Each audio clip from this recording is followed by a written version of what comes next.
श्रीमहालक्ष्मी ललितास्तोत्रम् चक्राकारं महत्तेजः तन्मध्ये परमेश्वरी जगन्माता जीवदात्री नारायणी परमेश्वरी व्यूहतेजोमयी ब्रह्मा नन्दिनी हरिसुन्दरी पाशाङ्कुशेक्षुकोदण्ड पद्ममालालसत्करा दृष्ट्वा तामुमुहुर्देवाः प्रणेमुर्विगतज्वराः तुष्णुः श्रीमहालक्ष्मीं ललितां वैष्णवीं पराम्।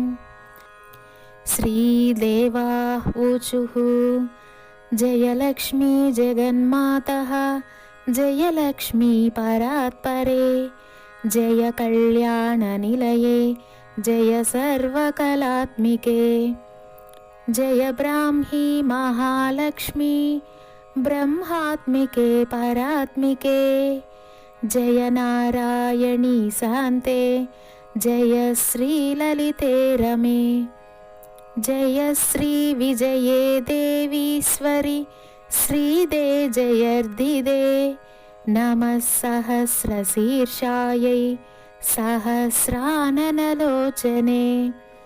नमः सहस्रहस्ताब्ज पादपङ्कजशोभिते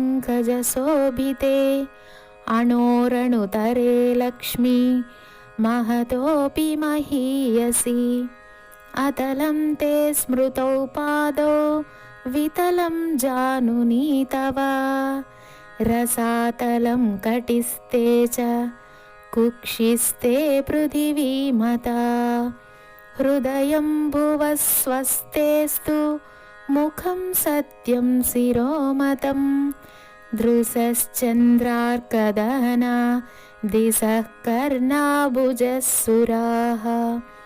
मरुतस्तु तवोच्छ्वास वाचस्ते श्रुतयो मताः क्रीडाते लोकरचना सखाते परमेश्वरः आहारस्ते सदानन्दो वासस्ते हृदयो हरेः दृश्यादृश्यस्वरूपाणि रूपाणि भुवनानि ते शिरोरुहा घनास्ते वै तारकाः कुसुमानि ते धर्माद्या बाहवस्ते च कालाद्या हेतयस्तव यमाश्च नियमाश्चापि करपादनखास्तव स्तनौ स्वाहा स्वधाकारौ सर्वजीवनदुग्धदौ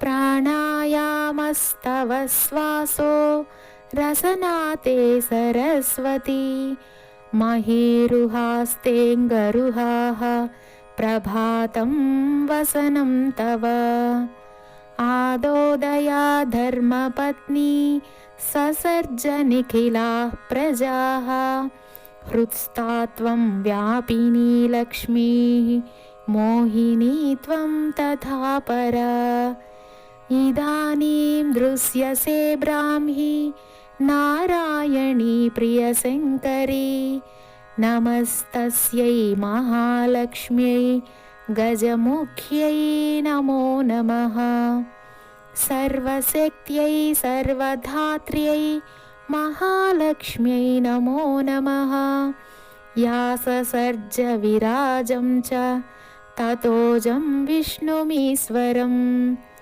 रुद्रं तथा सुराग्रयाश्च तस्यै लक्ष्म्यै नमो नमः त्रिगुणायै निर्गुणायै हरिण्यै ते नमो नमः यन्त्रतन्त्रात्मिकायै ते जगन्मात्रे नमो नमः वाग्विभूत्यै गुरुतन्व्यै महालक्ष्म्यै नमो नमः कंभरायै सर्वविद्याभरायै ते नमो नमः जया ललिता पाञ्चाली रमातन्व्यै नमो नमः।